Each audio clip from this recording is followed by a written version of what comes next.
মাসুদ কামাল ভাইকে এই প্রশ্ন করতেই চাই। সৈয়দা রিজওয়ানা হাসানের প্রসঙ্গটি নিয়ে আপনি একটু কথা বলবেন, কিন্তু আমাদের মনে কখন এই ইঞ্জিনিয়ারিং বলেন, ডাক্তারি বলেন, কবিরাজি বলেন, এটা নিয়ে সন্দেহ তৈরি হয় যখন আমরা দেখি খলিলুর রহমান সাহেবের অ্যাপয়েন্টমেন্টটা দিয়া, আমরা দেখি যে ইঞ্জিনিয়ারিং এর জায়গা থেকে আমরা যখন দেখি প্রেসিডেন্টের সাথে বর্তমান প্রধানমন্ত্রীর এক্সট্রা খাতির দিয়া, যেটা দরকার নাই আসলে, এই জায়গাগুলি দিয়ে আমাদের কাছে মনে হয় যে কিছু ইঞ্জিনিয়ারিং, কিছু ডাক্তারি, কিছু কবিরাজি হইতেও পারে, এবং সেই ইঞ্জিনিয়ারিং, কবিরাজি, ডাক্তারি, তবে আমি আপনার কাছেই শুনতে চাই, আমার কাছে মনে হয় যদি ইঞ্জিনিয়ারিং, কবিরাজি হয়ে থাকে এটা সব পক্ষের সম্মিলিত অবস্থানে এটা হয়েছে আর কি।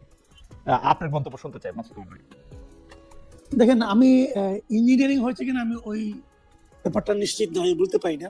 তবে আমি একটা কথা বলতেই পারি, সেটা হলো যে যে অন্তর্বর্তীকালীন সরকারের সময়ে নির্বাচনটা হয়েছে, এই নির্বাচনে অন্তর্বর্তীকালীন সরকার নিরপেক্ষ ছিল না। এটা হলো আমার অবজারভেশন। এখন কোন উপদেষ্টা ছিলেন, কোন উপদেষ্টা ছিলেন না, কে কার প্রতি পক্ষপাত দুষ্ট ছিলেন, সেটা হয়তো আপনি আলাদা আলাদা করে গবেষণা করলে বেরো করা যাবে। যেমন ডক্টর ইউনূস, উনি এনসিপির প্রতি পক্ষপাত দুষ্ট ছিলেন, এটা আমি মনে করি, এবং ওনার এই পক্ষপাতিত্বের কারণেই এনসিপির বিভিন্ন আসনে তারা এত ভোট পেয়েছে। আমি মনে করি তাদের এত ভোট পাওয়ার কথা ছিল না। এটা ডক্টর ইউনূসের একদম প্রকাশ্য নির্লজ্জ ভূমিকার কারণে উনি পেয়েছেন, এটা হলো আমার ধারণা। এবং আপনি রিজওয়ানা হাসানের বক্তব্যটা আমিও দেখেছি, কিন্তু আপনি ওখানে একটা কথা দেখেন, আমি ওটাকে আবার আপনাকে, আপনি যে কথা বলেন একটু পড়ে শুনে আপনাকে। উনি বলেছেন, সমাজে একটি শক্তি সব সময় নারীর সমান অধিকার ও ক্ষমতায়নের বিরুদ্ধে অবস্থান নেয়। সেই শক্তির একটি অংশ রাজনীতিতেও সক্রিয় থাকতে পারে, তবে আমাদের কাজ ছিল যাতে তারা মূল ধারায় আসতে না পারে, আমরা সেই কাজটা করতে পেরেছি।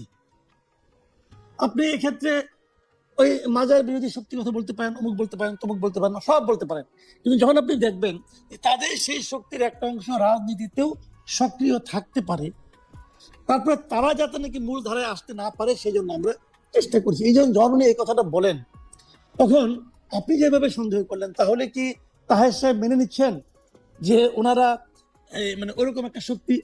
এটা একটা প্রশ্ন হতেই পারে, কিন্তু তাহের সাহেব কি মনে করলেন কি করলেন না, সেটা কিন্তু ইম্পর্টেন্ট না। ইম্পর্টেন্ট হলো রিজওয়ানা হাসান কি মনে করলেন। উনি তো উনার মনে করার কথাটা বলেছেন, এবং যদি সেটাও হয়, আমি ধরে নিচ্ছি জামাতের কথা বলেনি, আমি ধরে নিচ্ছি অন্য কোনো শক্তির কথা বলেছে, আমি ধরে নিচ্ছি মামুনুল হকের কথা বলেছে, অথবা আমি ধরে নিচ্ছি বিএনপির সঙ্গে যে ইসলামী দল ছিল তাদের কথা বলা হচ্ছে, যার কথাই আপনি বলেন, অথবা ইসলামী আন্দোলনের কথাও বলেন, যার কথাই বলেন, সেই জিনিসটা তাদেরকে আসতে না দেওয়ার যে কাজটা ওনারা করতে পেরেছেন, এটা কি একটা নিরপেক্ষ সরকারের কাজ? আমার কথা হলো এটাই। কামাল ভাই, এটা তো ওনাদের কাজ নয়। কামাল ভাই, আমি একটা প্রশ্ন করতে পারি? আমি একটু না না, জাহিদ ভাই আপনি বলেন, বলবেন, বলেন। জাহিদ ভাই আপনি বলবেন পরে। আমি একটু কামাল ভাইকে একটু প্রশ্ন করতে চাই। প্রথমে আপনি বলতেছেন যে অন্তর্বর্তীকালীন সরকার নিরপেক্ষ ছিল না, কারণ ইউনূস সরকার বা ডক্টর মোহাম্মদ ইউনূস পুরোপুরি এনসিপির পক্ষে ছিল। কিন্তু ডক্টর মোহাম্মদ ইউনূস সাহেব এনসিপির পক্ষে ছিল, এর জন্য এনসিপি ভোট বেশি পেয়েছে, এর কোনো প্রমাণ বা লক্ষণ আমরা দেখি না, বরং এনসিপি জামায়াতের সাথে যুক্ত হয়েছে বলে ভোট বেশি পেয়েছে বলে আমার ধারণা। এবং সৈয়দা রিজওয়ানা হাসান যাদেরকে ইঙ্গিত করেছেন, সেই পুরো ইঙ্গিত আসলে 18 মাসের মধ্যে আপনি যদি দেখেন, তারা মেয়েদের ফুটবল খেলা বন্ধ করতে চেয়েছিল, মেয়েদের ফুটবল খেলা 52টা জেলায় হয়েছে। আপনি যদি দেখেন যে বিভিন্ন জায়গার মধ্যে থেকে যারা মেয়েদেরকে নিয়ে নানা রকম কটূক্তি করছে, অন্য কিছু করছে, এই সরকার তাদেরকে শাস্তি দিতে চেষ্টা করেছে, বা সৈয়দা রিজওয়ানা হাসানও বিভিন্ন ভাবে করেছে নাকি? করেছে করছে তো, করছে করেছে নাকি? তাই নাকি? করছে তো কোথায় করেছে ভাই? যা যা মেয়েদের সরকারের তো বিভিন্ন রকম উদ্যোগ ছিল আপনি প্রকাশ্যে। আমাকে বলেন, ওই যে যে শক্তির কথা বলা হচ্ছে, সেই শক্তিটা এই পুরো 18 মাস পুরো দেশে দাপিয়ে বেরিয়েছে।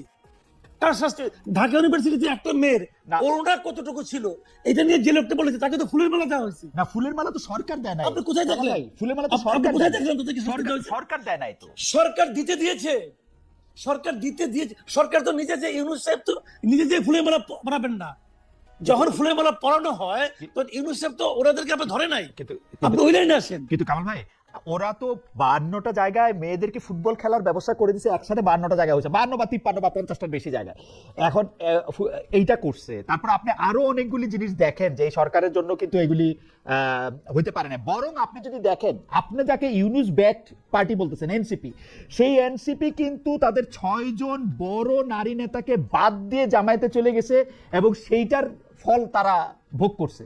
তারা চেষ্টা করছে, মানে রিজওয়ানা আপারা চেষ্টা করছে যে আমার কাছে যেটা মনে হয়, আমার ইন্টারপ্রিটেশন হচ্ছে উপদেষ্টারা চেষ্টা করছে এনসিপি যাতে একটা মিডল রাইট দল হয়, কিন্তু সেটা তো তারা হয় নাই আসলে। তারা একটা না, ফার রাইট দল হয় নাই তাদের। আমার কথা হলো কি, এইটা তো সরকারের চেষ্টা করার বিষয় না রে ভাই। আমার সেটা বক্তব্য ঠিক। হলো এটা তো সরকারের চেষ্টা করার বিষয় না। সরকারের চেষ্টা করার বিষয় হলো যে এই দেশের মানুষ যাকে ভোট দিয়েছে অথবা ভোট দিতে চায় সেই জিনিসটার জন্য মানে উপযুক্ত পরিবেশকে নিশ্চিত করা। এটা তো সরকারের কাজ না। আমি ওই কথাটাই বলছি যে কে ভালো কে মন্দ এটা তো পার্সন টু পার্সন ভেরি করবে। ধরেন আমি একটা উদাহরণ দেব, বলি একটা কওমি মাদ্রাসার টিচার, উনি যা চায় তার সঙ্গে আমার চাওয়া মিলবে না, কিন্তু তার মানে এই নয় যে ওনার চাওয়াটা আমি গলা টিপে ধরবো অথবা ওনাকে আমি চাইতে দিব না। এটা ওনার ইচ্ছা, উনি চাবে, আমি আমারটা চাবো। তো সেই এটা তো সরকারের, যদি সরকার মাঝখানে থাকে, সরকারের যেটা কাজ না যে আমি যেটা চাই আমার পক্ষে থাকবে, আরেকজনের বিপক্ষে থাকবে, না, কামাল ভাই, সরকারের কাজ না। কামাল ভাই, আমি যেটা বলতে চাই, আপনার সঙ্গে কথা বলা আনন্দদায়ক, সেজন্যই বলতেছি যে ধরেন সরকারের কাজ, আপনি যেটা বলতেছেন, ধরেন ডক্টর ইউনূস একটা পক্ষকে সমর্থন জানাইছেন, কিন্তু সেই পক্ষকে জন্য উনি তো কোনো কাজ করেন নাই। কারণ আমি যদি যে দেশে আছে সেই দেশের উদাহরণ যদি দেই, ধরেন বাইডেন কাজ কিভাবে করে? প্রেসিডেন্ট হিসেবে কামালা হ্যারিসকে ভোট দিতে বলছেন, কিন্তু কামালা হ্যারিসে বেশি লোকে ভোট দেয়, এটা তো উনি করেন নাই। ডক্টর ইউনূস তো জাহিদ ভাইয়ের কথাই যদি ধরি, একটা সবচেয়ে ভালো ইলেকশন করলো 91 সালের পরে, উনি তো কাউরে আমি আপনার একটা কথা বলছি, আমি একটা কথা বলি আপনাকে। উনি যেহেতু আর একটা জায়গায় দুইটা ভোট দিয়ে আসবেন না, ওইভাবে তো হয় না। কিন্তু সরকার প্রধান চাচ্ছে যে এই দল থেকে একজন মন্ত্রীও হবে, চাচ্ছে। উনি বলছে যে এই দল অনেকগুলি আসন জিতবে, বলছে। এই বলাটা কি কেবল ওই দলের লোকের কাছে যাচ্ছে? ওই কথাটা কি প্রশাসনের কাছে যাচ্ছে না? ওই যে প্রশাসনের কথাটা শুনে প্রশাসনের সঙ্গে তার কি আন্ডারস্ট্যান্ডিং হয়েছে, উনি প্রশাসনকে কি বলেছেন, অথবা কার মাধ্যমে বলেছেন? কামাল ভাই, প্রশ্নের প্রভাব বিস্তার না করলে শুনবে না। ইউনূস সাহেবের প্রভাব প্রশ্নের উপরে শূন্য প্রভাব ছিল, বিস্তার zero ছিল। করছে কি করে নাই, এটা আপনি কিভাবে কনফার্ম হন ভাই?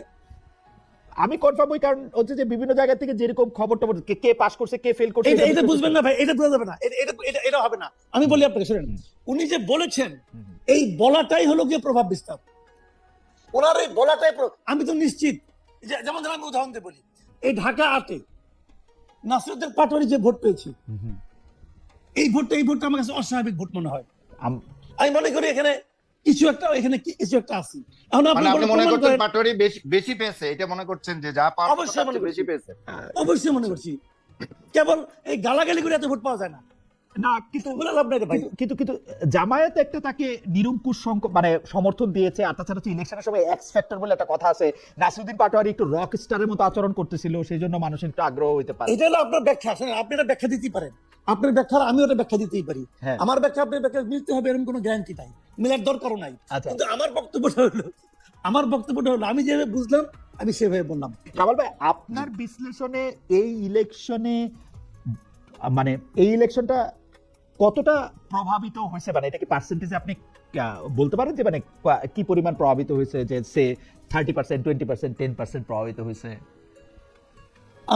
আমি দুটো জায়গায় প্রভাবিত মনে করি। প্রথমত, ভোট যে কাস্টিং দেখানো হয়েছে, জি, এটা বেশ বড় রকমের প্রভাব বিস্তার করছে। এত ভোট কাস্ট হয় নাই, আচ্ছা, এটা হলো আমার অবজারভেশন। হয় নাই এর পেছনে আমার যে যুক্তিটা সেটা হলো যে বাংলাদেশে যতগুলো ইলেকশন এর আগে হয়েছে, কত পার্সেন্ট ভোট কাস্ট হলো এটা সবার আগে বলে দেওয়া যায়, প্রথমেই বলে দেওয়া যায়। ওই যে মুড়ির যে বইটা, বইয়ের যে মুড়িটা আছে ওটা দেখেই বলে দেওয়া যায় যে কত লোককে আমি ব্যালট পেপার কেটে দিয়েছি।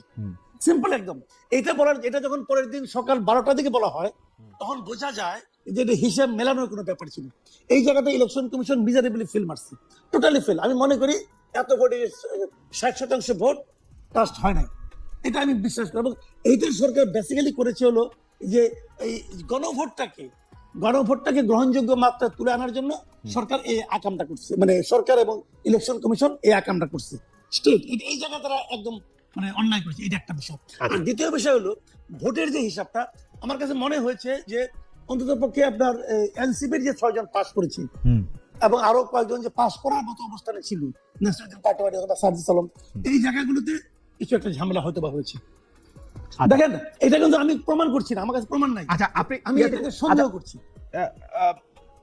আপনার কাছে এই বিষয়ে শেষ প্রশ্ন আমার, আপনি যেভাবে ইলেকশনের মানে ভোট কত অংশ কাস্ট হয়েছে এবং সেইখানে সরকার কিছুটা শয়তানি করতেছে, এখন সরকার যদি শয়তানি হ্যাঁ ভোট না ভোট নিয়ে করে, তাইলে যে সে তার পছন্দের প্রার্থীকে জেতানোর জন্য করে না, এটা তো আমরা কেমনে বিশ্বাস করবো? এটা তো করতেই পারে। এবং এর মধ্যে যেহেতু অনেক লোক ইনভলভ ছিল, আমি নিজে ভোট কেন্দ্রগুলি দেখছি, ভোটের পোলিং এজেন্টরা অনেক সময় পর্যন্ত ছিল, অ্যাটলিস্ট ঢাকার বাইরে তার যাওয়া হয় নাই।